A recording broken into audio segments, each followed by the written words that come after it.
Hi and welcome to Mystery Made Known, content about all things Jesus and the Gospel. This video is all about how we might respond to Jesus' answer to us if we ask the question, what's the one thing that we could do that would lead to the most fruitful, flourishing life?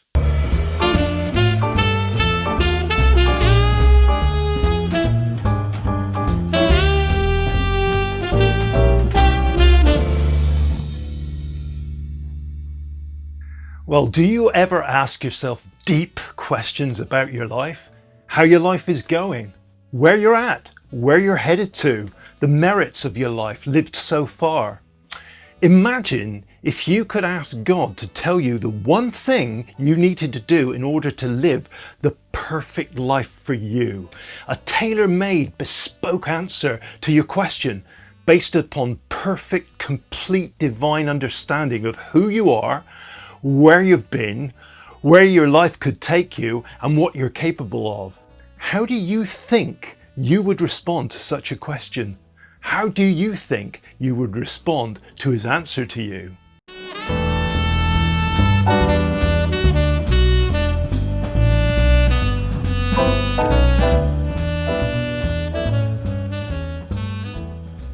Imagine that.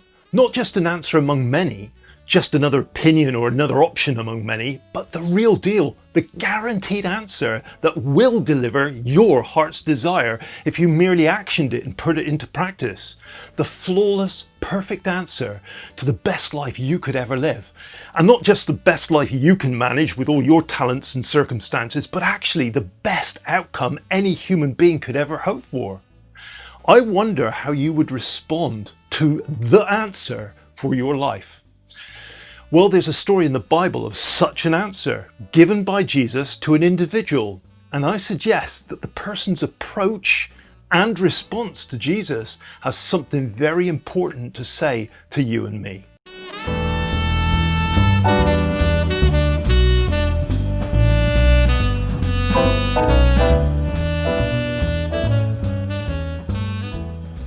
Once as Jesus was leaving on a journey, a man ran up to him and fell before Jesus on his knees and asked a question. He asked, "Good teacher, what must I do to inherit eternal life?" Let's just stop right there for a moment and check out what is compressed into this opening action. So, Jesus is leaving town and the man runs to him, falling on his knees before Jesus. Well, that sounds to me like this is something of a last-minute, just-in-time thing happening for this man. And I just wonder whether he had been debating with himself whether or not to go to see Jesus for days before this. What do we know about him? Well, we're told that he's wealthy, and in that culture, at that time, wealth implied God's approval and blessing on a person's life. You'll find this attitude confirmed later in the story if you read it all the way through. So we can assume that this man thought this way. Yet, obviously, something was unsettling him enough to catch Jesus before he left. What was the issue? Well, it's obviously in this question he asks from his knees to Jesus. "Good teacher, what must I do to inherit eternal life?" So how does Jesus respond?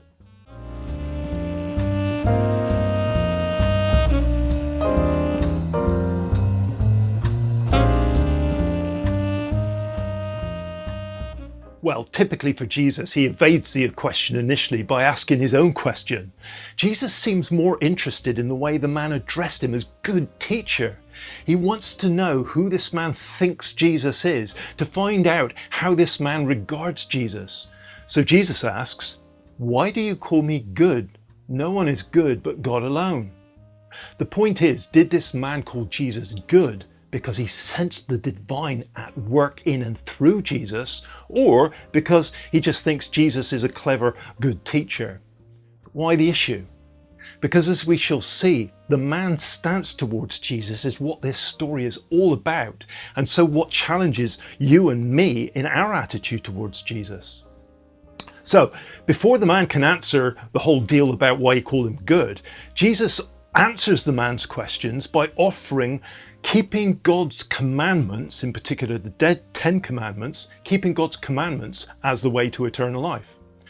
The guy's quick comeback is that he'd already done this, that he'd obeyed all the commandments all his life. But let's back up here and notice two things. Firstly, curiously, Jesus selects commandments 5 to 9 as examples and not the foundational commandments number 1 to 4. Why? Well, the first 4 commandments are all about acknowledging and keeping God as the number 1 in a person's rhythm of life, and not replacing God with an idol and meaningless God talk, which basically means not turning to live lies about God, which would include hollow religious practice.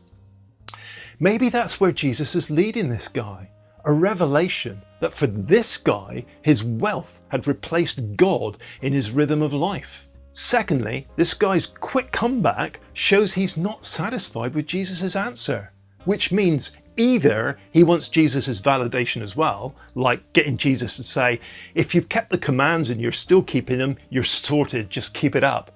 Or, most probably, the guy senses that this is just not enough, that there's something more. And this is confirmed in one of the accounts of this story when the man asks, what do I still lack? And as we will see, his nagging doubts are right on point.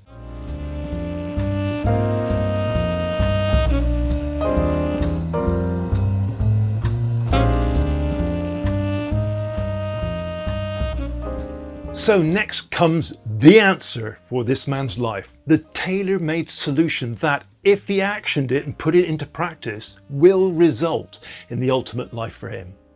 We're told that Jesus looked at him lovingly and said, "You lack one thing. Go and sell all your stuff, give the money you make from it to the poor, this will give you wealth in heaven, then come and follow me." Do you see Jesus' deep use of words here? Basically saying, you lack one thing, and you'll get it by getting rid of all the things that you don't lack. Or to put it another way, you'll get what you don't possess by getting rid of what you do possess. Or you'll get what you need by getting rid of what you don't need, by getting rid of what you thought you needed. So there it is, the tailor-made, perfect, guaranteed answer for the perfect life for this guy. Is the guy stoked? Does he explode into joy? Fist pump in the air? Does he dance with elation that he has just heard the divine answer for his life? No. Instead, he gets off his knees, turns and walks away from Jesus, sad, shocked and grieving.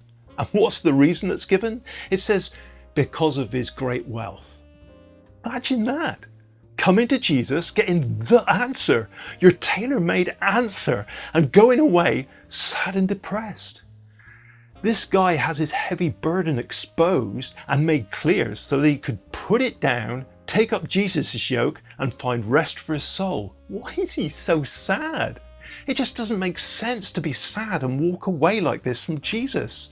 Jesus never asks more of a person than they can manage with Jesus' help. So what's really going on with this guy? We need to take a closer look.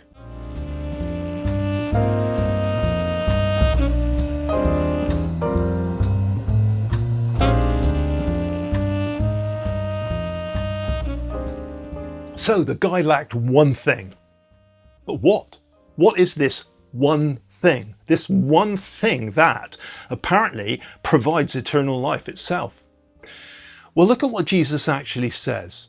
He said, go and sell all your stuff, distribute what you get for it among the poor, which will give you treasure in heaven, then come follow me. So, is the answer that this guy would get eternal life by converting earthly wealth into heavenly wealth? Is that the one thing? In this case, the one thing he lacked was treasure in heaven. The trouble is that this doesn't really sit well with Jesus' other teaching, because while he often taught people to be generous to the needy and not trust one's life to wealth, this is the only person he explicitly tells to go and sell everything in order to get eternal life. So let's look again. What is the one thing this guy lacked? Well, the answer is in the last part of what Jesus said. Then come follow me. You see, the answer is, always was, and always will be Jesus himself. He is the way, the truth, and the life. Jesus is eternal life, and by taking hold of him, a person gets eternal life.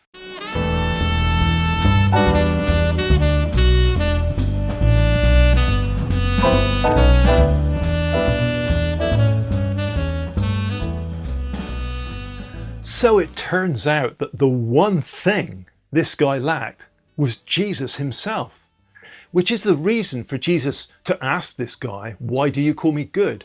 It seems that, like most of us, this man was simply looking for something to incorporate into his existing life in order to complete it or improve it. He was looking for some practice that he could accommodate without too much of a sacrifice or a change in his life. His last-minute rush to Jesus and failure to understand what Jesus was saying about "Why do you call me good?" reveals that, again, like many of us, this man came to Jesus on his own terms, wanting Jesus to conform to his agenda. But Jesus makes quite clear that a person cannot follow him without giving up everything that hinders. All the things we have literally idolized: relationships, careers, reputations, patterns of life, our image, obsessions and addictions. That's why at the end of the story, Jesus says a person who has put Jesus before everything else, before wife, before brothers, before sisters, father, mother, children, home and the property, everything, before everything, that person will end up gaining much, much more than they've given up.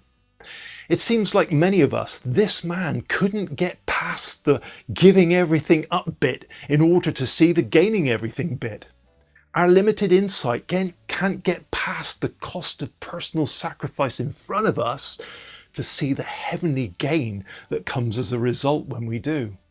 And so, like this man, we turn and walk away from Jesus, walk away from the answer for our lives.